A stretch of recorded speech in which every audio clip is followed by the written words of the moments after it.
This is CGTN, China Global Television Network.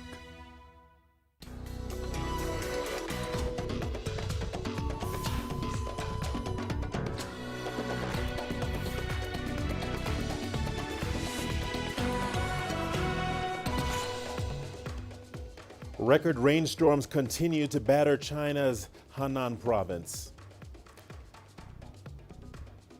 South African forces begin arriving in northern Mozambique to tackle insurgency there. And Nigerian police secure release of over 100 kidnapped victims. Hello and welcome to Africa Live. As always, great to have you with us. I'm Richard Nta, live in Nairobi. And for those of you joining us from across the continent and around the globe, we thank you for joining us. Let's take a look at other stories making headlines this hour. In business, large truck operators lose nearly 30,000 trips due to looting in South Africa. And in sports, South Africa football all set to take on host Japan in their first tie in Tokyo. Once again, welcome to Africa Live. So good to have you with us. We start in central China's Henan, where the highest emergency alert is still in place as record rainstorms continue to batter the entire province and trigger widespread flooding. At least 33 people have been killed and 8 are missing. Authorities say 256,000 people have been relocated to safe zones and a total of 3 million people have been affected. 9 large and 40 medium-sized local reservoirs have seen waters exceeding flood warning levels. Authorities are launching risk checks and managing emergencies. The provincial capital, Chengdu, is suffering badly after seeing daily rainfall reach the average total for a year from Tuesday to Wednesday. The city of Xinjiang was hit the hardest on Wednesday night. Streets turned into raging rivers after the city recorded nearly 270 millimeters of rainfall in just 2 hours, surpassing Chengdu's record on Tuesday. Now, authorities have mobilized over 5,000 personnel to aid local relief efforts, and 2,600 people have been transferred to safe zones. China's National Health Commission has sent a task force to Henan to direct medical and COVID control work. Our reporter Sen Sijuan has the latest on the situation in Xinjiang. So I'm currently in the city of Xinjiang, and I'm actually on a higher point. This location is in the Muye district. So this higher point is very important because it actually blocked the outer flood to enter the city of Xinjiang. So let's first take a look at on my right hand side. This is the canal that actually used to deflood the water in the area, and now it's in a very critical condition because the flooding situation, there is a water reserve on the upstream of this location, and it's already 75 meters above warning level at the water reserve. So according to the observation from the local fire department that's working in this area, the director said the water level actually increased 15 to 30 centimeters already in comparison to when we arrived this morning at 10 a.m. So that means the upstream begins the deflooding process and more water will be coming down to the area. So where the water is was a platform, now is all underwater. And this area is, again, very crucial because I mentioned previously, it tried to block the water from outside and also the flood from outside, outbound into the city. And let's take a look on my left-hand side right here. It's actually the inner canal that's trying to get the city of Xinjiang. The area is pretty much flooded and lots of residents are actually trapped at home. I connected them via social media and also WeChat. They say their batteries and also electricity supply has not come back. So the city is now in a very pretty much challenging time, and people it's now without food supply and also electricity and water, as I just mentioned. The China Banking and Insurance Regulatory Commission issued a notice on Thursday to boost support for cities in Henan affected by the unprecedented rainfall. The banking and insurance regulator urged local financial institutions to activate their contingency plans to deal with flood disruptions. Insurance companies have been asked to simplify claim settlements, particularly those related to injuries. The watchdog has also asked banks to boost credit support for businesses in the affected cities. In the meantime, local businesses are also doing their best to reduce damages. Auto factories such as Nissan and Xpeng have taken first response measures to keep floods out of key manufacturing areas. Foxconn's Chengdu operations have also taken similar measures to protect its assets and its employees. Firms in other regions have joined hands in support of people in affected cities. China's tech giants, including Alibaba and Tencent, are donating nearly 1 billion yuan, roughly $155 million, for flood relief efforts. ByteDance and Tencent Docs say they're launching functions on their platforms for users to get updated with the latest situation. More than 200 people in Germany and Belgium have died from intense flooding. The German government approved a huge emergency package on Wednesday for flood-stricken regions.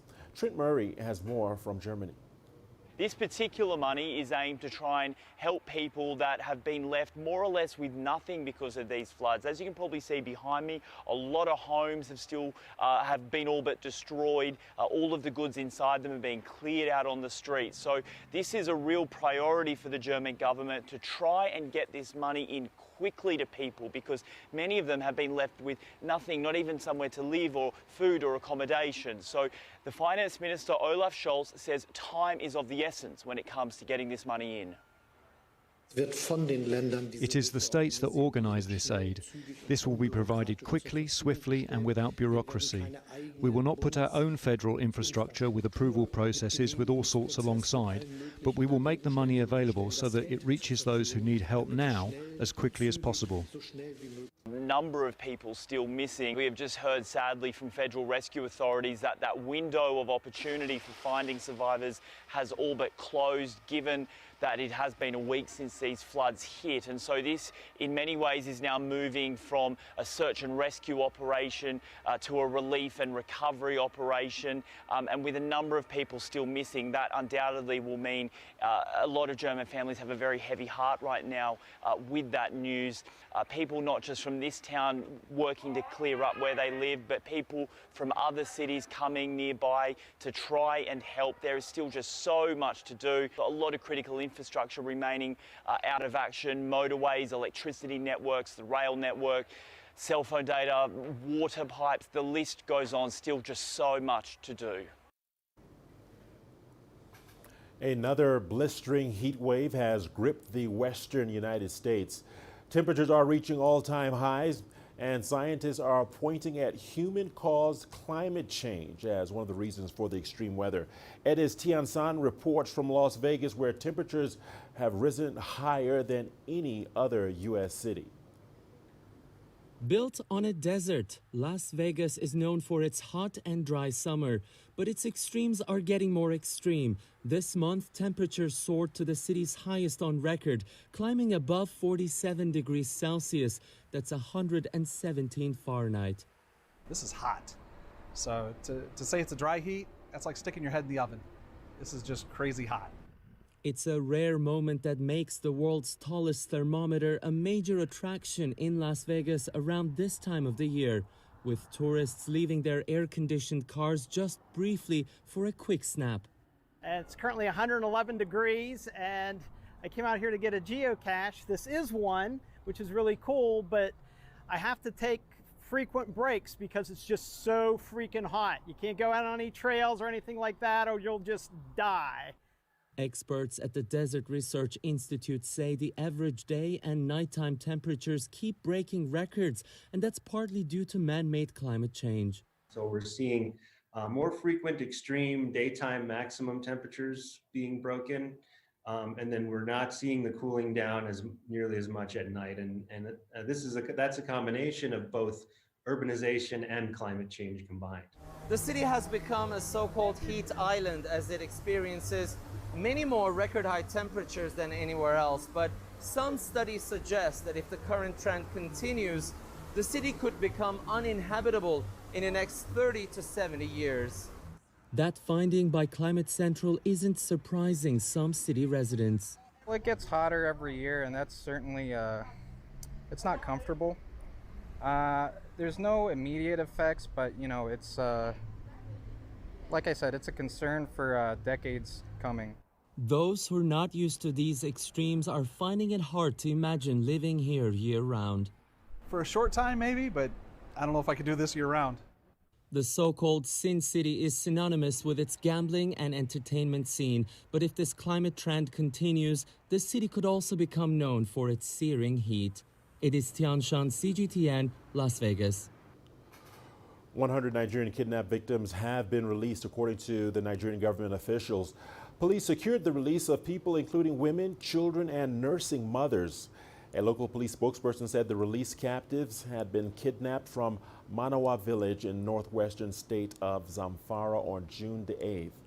Nigeria is battling an increase in armed robberies and kidnappings for ransom, mainly in northwestern states. Militant groups, including Boko Haram, have fueled insecurity over the past decade, but the latest wave of kidnappings is motivated primarily by monetary gain. Lagos-based consultancy SBM Intelligence estimates that 2,371 people were kidnapped across Nigeria in the first half of this year. Kidnappers demanded ransoms totaling over $24 million. Nigerian troops have apprehended 16 suspected members of the terrorist group Boko Haram in Borno State and rescued 12 children who were held there in custody. It's part of efforts by the government to crack down on the militants who have terrorized the country for more than a decade. Correspondent Philly Haza reports from Abuja. The Nigerian army arrested the 16 suspected insurgents, 11 males and 5 females, and rescued 12 children with an ambush in Borno State, northeast Nigeria. Spokesman for the army, Brigadier General Onyema Nwachukwu, says the ambush was targeted at stopping the terrorists from moving supplies like food and ammunition. He says 3 militants were killed and many others escaped with gunshot wounds into nearby Sambisa forest. Ammunition was recovered from the terrorists, including AK-47 rifles, and the suspects detained are currently undergoing preliminary investigations. The governor of Borno State, Babangana Zulum, urged the military to further strengthen ties with civilians for information gathering. He says this will go a long way in helping to win the war against terrorism in the northeast. More than 30,000 people in the northeast have been killed within the last 10 years of fighting there, and millions more displaced. President Muhammadu Buhari visited Borno State last month to boost the morale of troops in the front line while pledging to end the war against insurgency before his tenure lapses in 2023. Phil Ihaza, CGTN, Abuja. South African soldiers have begun arriving in Mozambique's northmost province of Cabo Delgado as part of a regional standby force being deployed to help Mozambique defeat violent extremists. Sources said Rwandan forces have already gone into battle with the insurgents. Officials from the South African government and the Southern African Development Community, as well as local security analysts, confirmed that leading elements of the SADC standby force, including its South African commander, were already in Mozambique. Let's get more on these efforts to deal with the insurgency in Mozambique. And we have CGTN's Angela Coppola standing by. Angela, welcome to the program. South African troops arriving in Cabo Delgado. What's the latest from there, and how is this regional bloc SADC planning to harmonize the intervention of the agreed forces to stabilize Mozambique?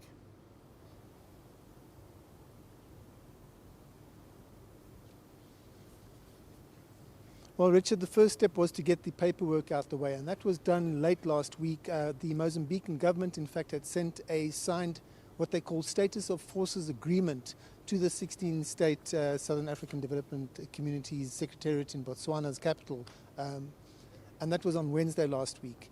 That Status of Forces Agreement is necessary because forces have to be deployed, but they have to be done legally. So on the 16th of July, SADC presented the instruments of authority for the deployment of that SADC standby force to Mozambique. Now the operational work actually begins, and the SADC forces, as you have just mentioned, have some of the advanced troops have arrived in the Pemba region. They're led by an experienced South African Defence Force General. Contingents of the SNDF and the Botswana Special Services have arrived on site. They'll be there to determine whether more troops than the 3,000 which are originally planned to be there will be needed or will be obtained. So for now, those advanced troops, Special Forces troops are on the ground, but they haven't done anything yet. Richard? Right, that brings me to my next question, Angelo. Have these efforts by the regional bloc impacted the insurgency in Mozambique since the latest attacks in the north?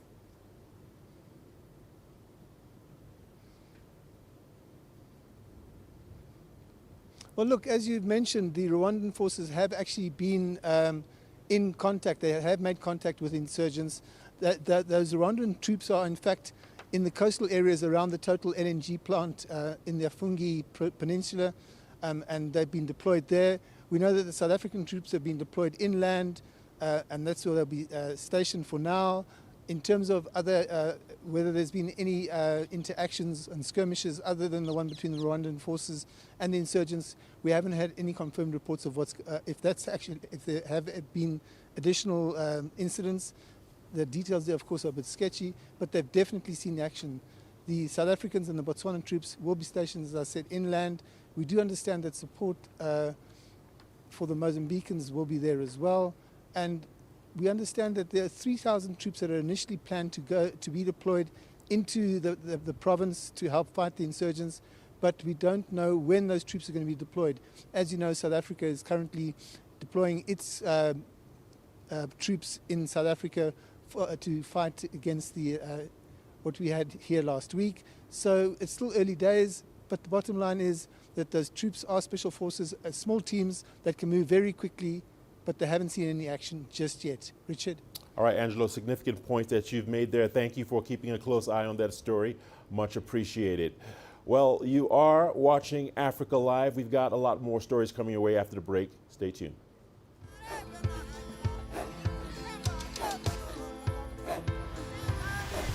Africa is a continent of diversity, with varied climates and enchanting geography, and a people so distinct, but with a shared enduring spirit. We are at the heart of the continent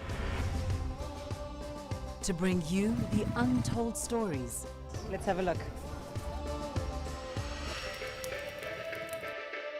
We celebrate Africa as it shapes its own destiny. I've been Tunis, Cairo, Juba, Johannesburg, Ethiopia, Tanzania. Africa Live. Find your voice.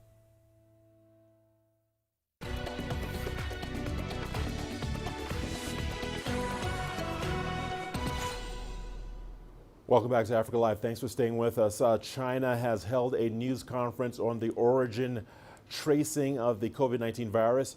During the meeting, the Vice Minister of the National Health Commission, Zhang Zhixin, said the results of the WHO-China joint study are able to stand the test of time.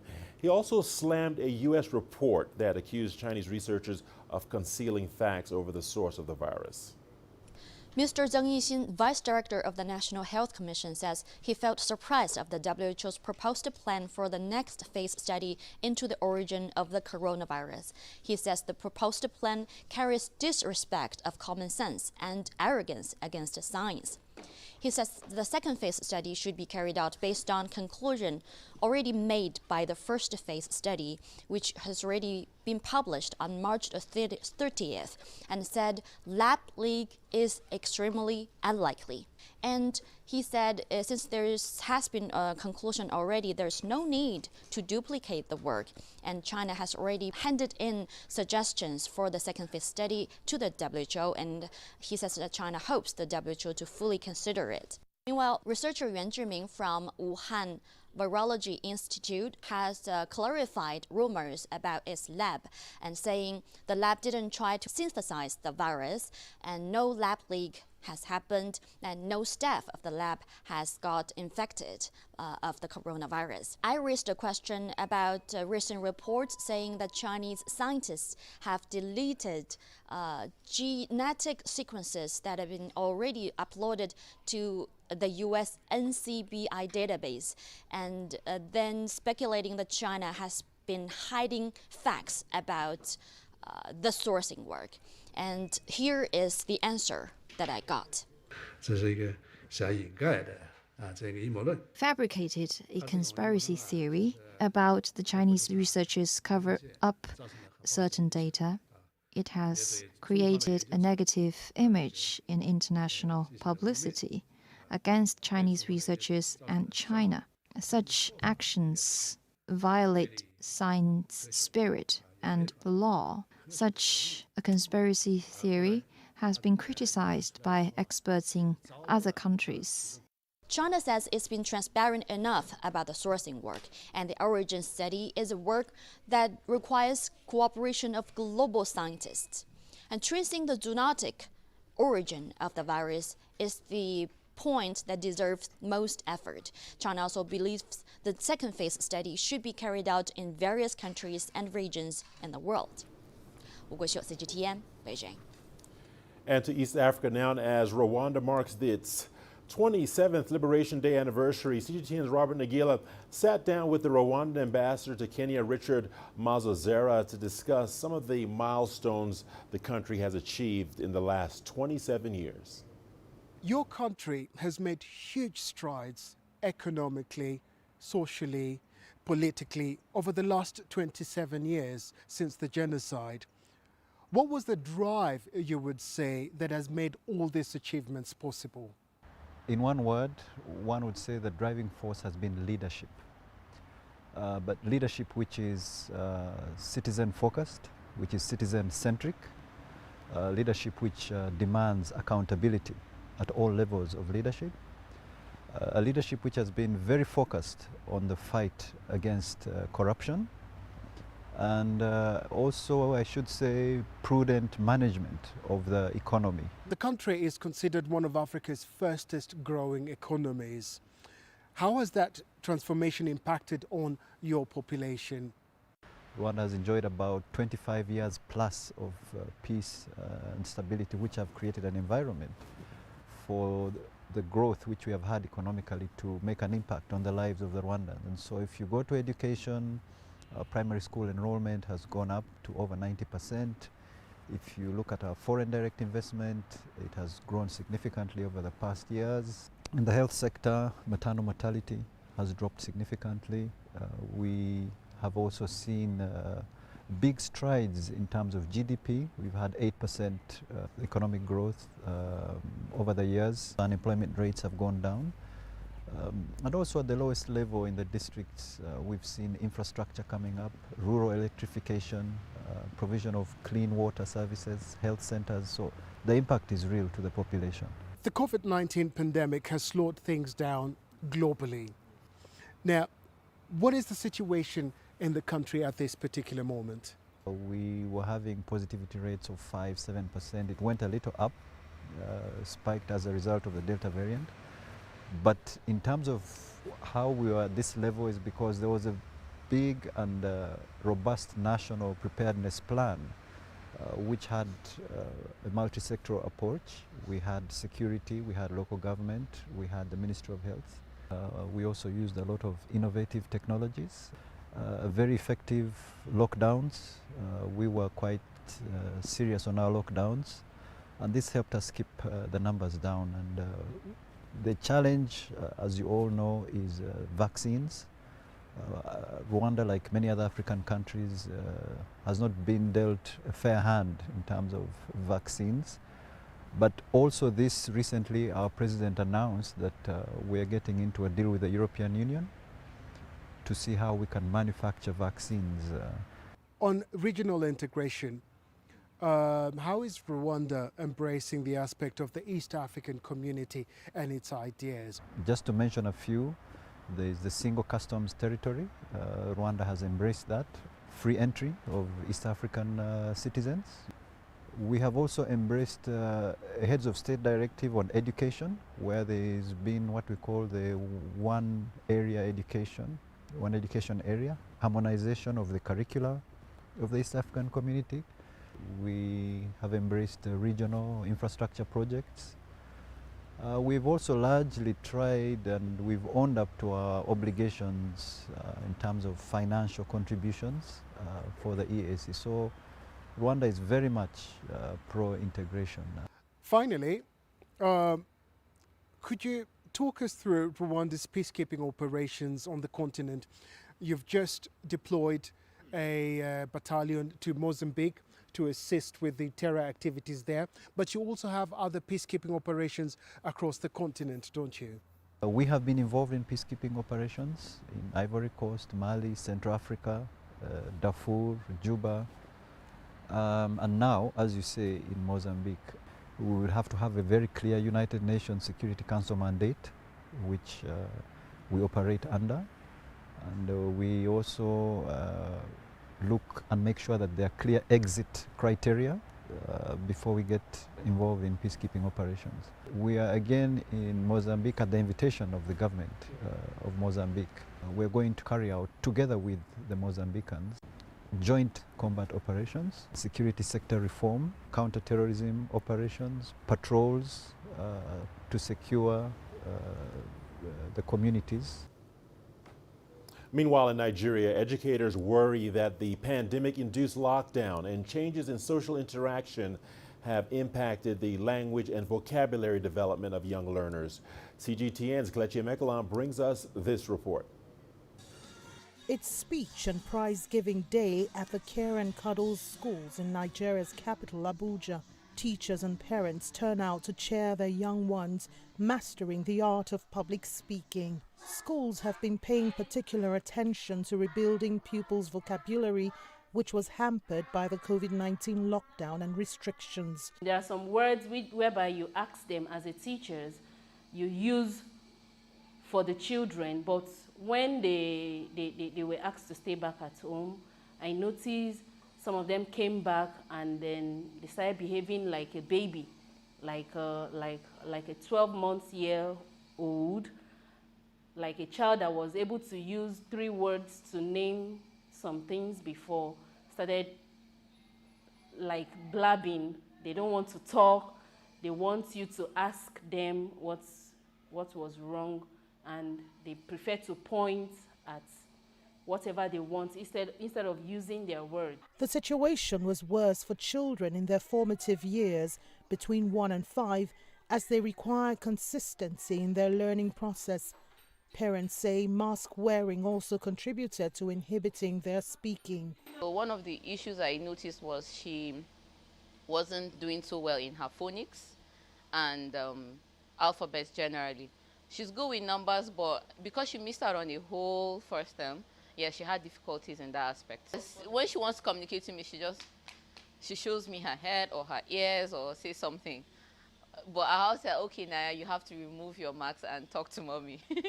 Especially when we're out in the supermarket or something, because she feels maybe she can't talk through the marks. The COVID-19 restrictions cut short social interactions like play dates, experiences which educators say are crucial for building vocabulary and may have far-reaching consequences. The way children build their vocabulary is by talking with each other, amongst themselves, or adults. You know, they always have something to say. But then with the mask coming on, it seemed like you're saying no talking, you know. So that had an effect on their word bank, their vocabulary building skills. It's possible for this to have a long-lasting impact on the child. For instance,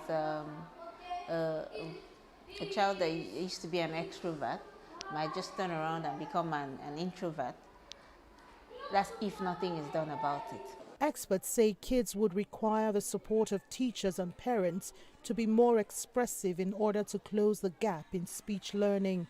They also recommend the inclusion of more school programs targeted at public speaking and oratory development. Kelechi Emekolan, CGTN Abuja, Nigeria. The news continues on Africa Live. We'll see you on the other side of the break with our business segment. Here's what's ahead. Large truck operators lose nearly 30,000 trips due to looting in South Africa. And a Nigerian industrial chemist develops pigment to reduce food losses.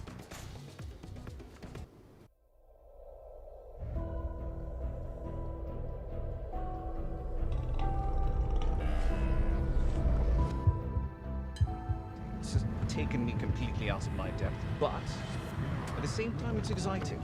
It's new, it's different, it's a challenge. It's really exciting.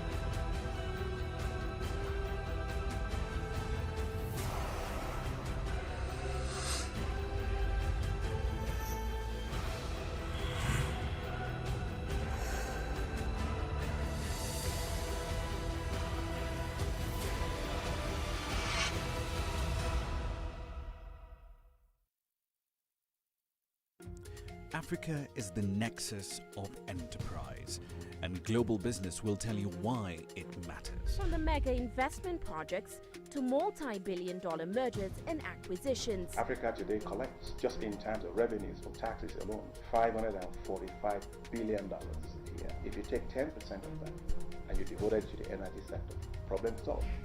All this on Global Business, weekdays at this time on CGTN.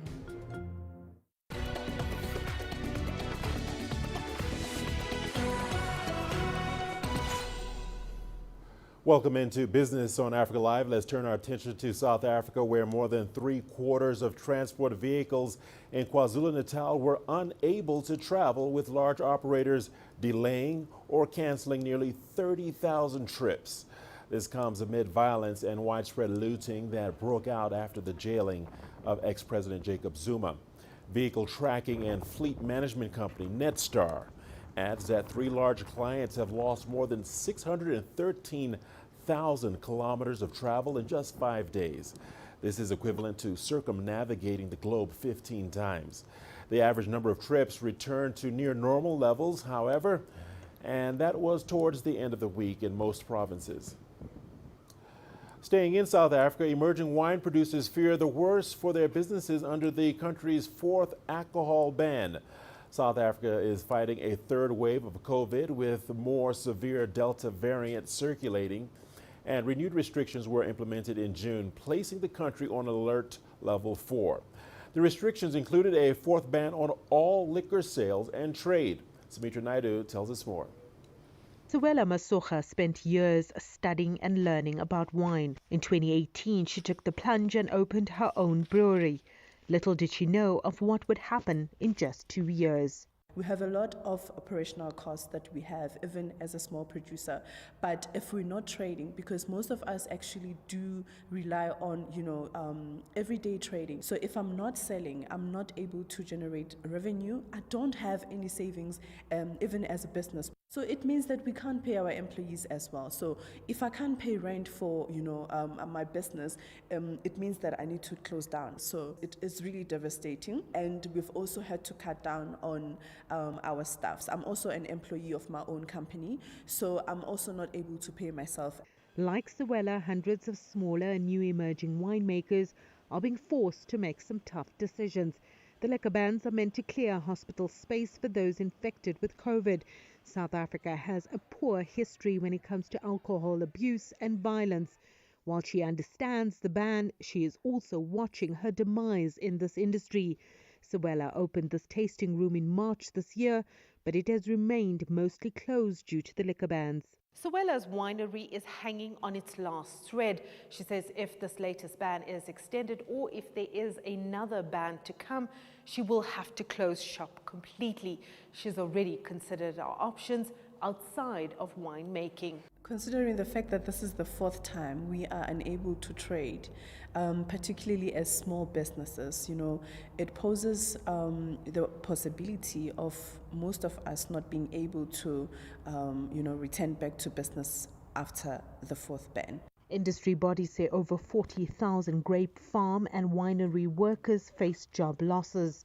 Wine tourism, that has been a huge concern for our industry, as has ground pretty much to a halt since wineries can't open for tastings and nor can they sell wine. We are very, very hopeful, however, that this will change very soon and that visitors will return to South Africa in coming months, hopefully by the summer season, and visit our wineries again, as this forms such a large part of what we do in the winelands. South Africa's wine exporters showed resilience in 2020, with exports growing by 7.7% as soon as the lockdown eased.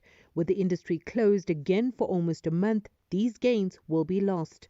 According to wine body Vinpro, up to 46% of black-owned brands and farms won't survive another year. Sumitra Nadu, CGTN, Johannesburg, South Africa. A Nigerian industrial chemist has developed a pigment to reduce food losses using locally sourced materials. He says the goal is to solve the problem of post-harvest losses among rural farmers in northern Nigeria, which has thrown many of them into poverty. CGTN's Tessa McKinday reports.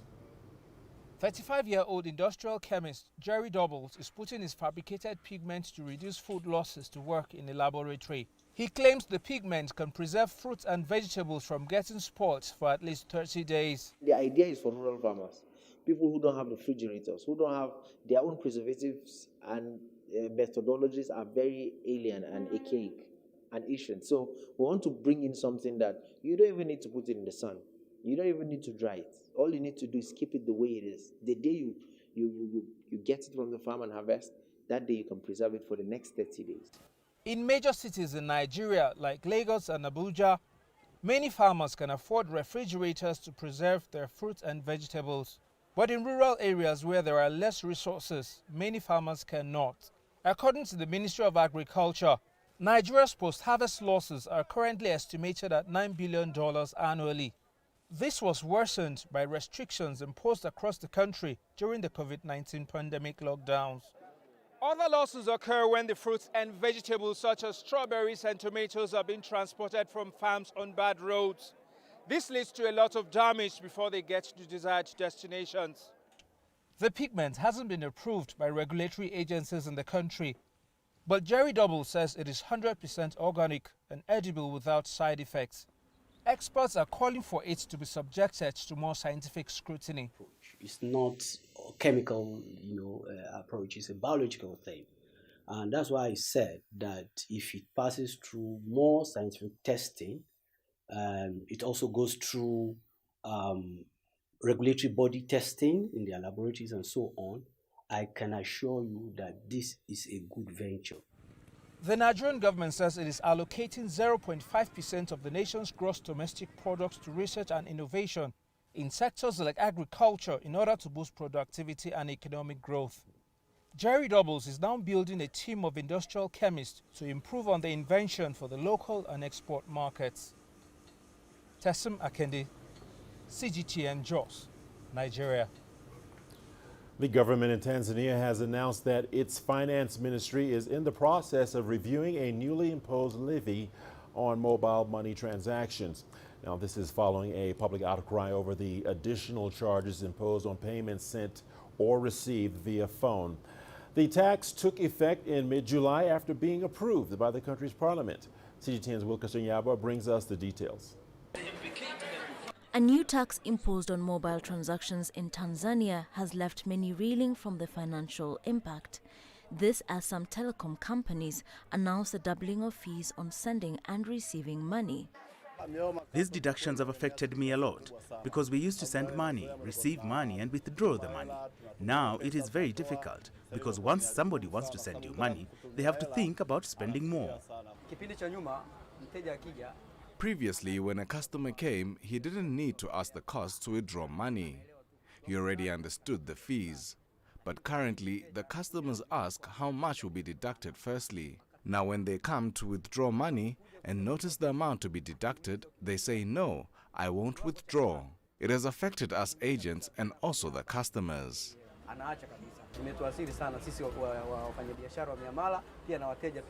The new levy is a result of an amendment to the Electronic and Postal Communication Act. The amendment aims to collect more money to support the 2021-2022 budget worth approximately $15.8 billion. Experts suggest the government should instead work on ways to expand its tax base in order to meet its targets. The reason is why we have such kind of levies is that we collect less taxes. And when you collect less taxes, then you find you're short of alternatives to collect taxes. You keep on increasing tax on another tax. So the only solution here is to increase the tax base. How do you increase the tax base? You make sure that the private sector environment is well kept and everybody is flourishing. So when you have a bigger, vibrant private sector, you need not to keep on increasing these levies because you'll be collecting a lot of money from different kind of businesses all over the country. We have received as the government complaints, opinions and concerns from various citizens connected with this law on the tax related to the mobile transactions. We urge all citizens to remain calm as we continue to elaborate on all the areas that need clarification, and we will take action on the areas that need action. As deliberations continue on what will be the long-term outcome of the new tax, critics say the move is likely to leave a dent on the telecom industry. The levy aims to collect funds worth $515 million. The government says the funds will also be used to cover over 1,000 health centers and 900 dispensaries, as well as infrastructure in rural areas. Wilkes Anyabwa, CGTN. China State Council held an executive meeting on Wednesday saying the financial system should continue to support the real economy while opening up, and that China remained a hot spot for foreign investment. Policymakers said at the meeting that China should continue to move towards international standards practiced in highly open financial markets and will create a negative list-based framework for global investors. The meeting also called to optimize entry standards for foreign banks, insurers, and other financial institutions. The Tianfu International Airport in Chengdu in southwest China officially kicked off operation at the end of June. It's part of a plan to build up Chengdu-Chongqing economic circle and initiative to create the fourth economic pole in China, and belongs to a blueprint for the country to further open up the southwest region to the world. The efforts on that front expand beyond just another mega project, as enterprises there now enjoy benefits that weren't possible before. Another step up for air transport in China, as the city of Chengdu just put the final touches on its supersized airport, the Tianfu International Airport. It is reported that it'll eventually be able to handle 120 million passengers every year. Chengdu is the third city in China after Beijing and Shanghai to have two international airports. It's part of a broader strategy for the country to further open up its southwest region, and could help it become an international transportation hub linking China with the rest of Asia, Middle East, and Europe. The concept of the Chengdu-Chongqing economic circle is coming into reality. Is an initiative on a national level to build up China's southwest twin cities, Chengdu and Chongqing, to be the fourth economic powerhouse of the country. And there's more to it than just airways. About 300 kilometers away from the Tianfu Airport, Guoyuan Port in nearby Chongqing municipality also plays a pivotal role as an international trade and logistics hub. The Guoyuan port area is essential in the economic construction of the twin cities. After arriving at the port, many goods are distributed to various parts of Sichuan via waterway, rail and air. Likewise, the goods in this area are distributed to all parts of the world through the river-sea hybrid transport. The port saw a cargo handling capacity of over 10 million metric tons in the first half of 2021, increasing over 50% year on year.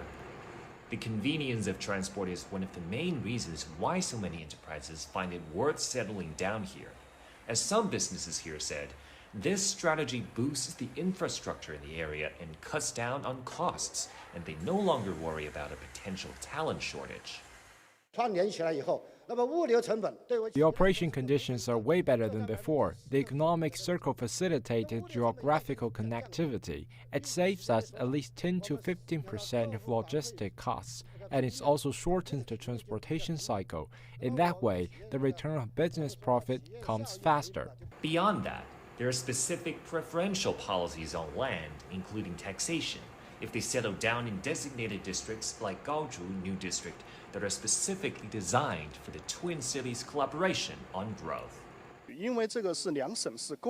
Gaoju New District is a brand new area jointly built by both Sichuan Province and Chongqing Municipality, and is the first incremental step for the development of a jointly operated area of that kind.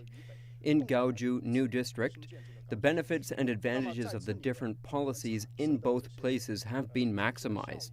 The district operates under the principle of sharing profits and bearing the costs together. Local officials are hoping that this will be a fresh start to break down the previous territorial rules and create an integrated operational model. 打开 CGTN 重庆。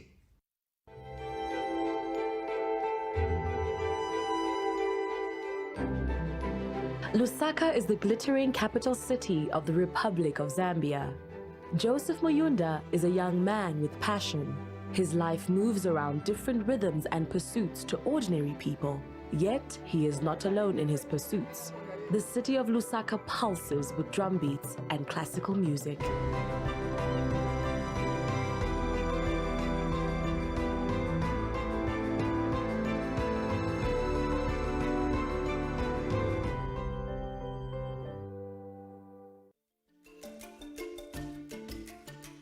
Africa Live. Find your voice.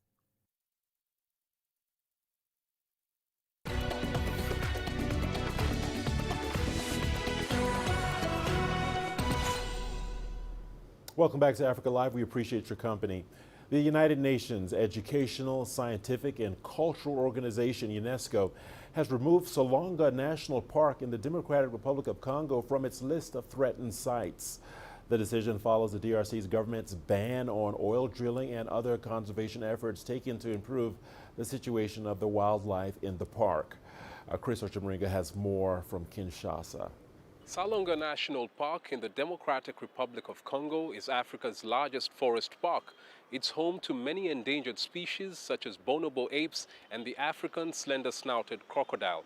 In 1999, UNESCO listed it among the world's threatened sites due to widespread poaching and poor management. But the UN body has removed the park from that list thanks to the DRC government's improvement of its anti-poaching measures and its decision to ban oil drilling in the park. In 2018, a UK-owned company was given a contract by the government of former President Joseph Kabila to prospect for oil inside Salonga Park. Conservationists warned that the development would disrupt wildlife and fuel climate change. The new DRC government, led by President Tshisekedi, cancelled the contract and expressed its commitment to conserve the environment. UNESCO listed Salonga National Park as a World Heritage Site in 1984 and has been supporting the government to conserve it. Chris Ochemringa, CGTN, Kinshasa, Democratic Republic of Congo. And we're not done just yet. We've got your sports news coming up after the break. Here's a peek at that headline. South Africa football all set to take on host Japan in their first tie in Tokyo.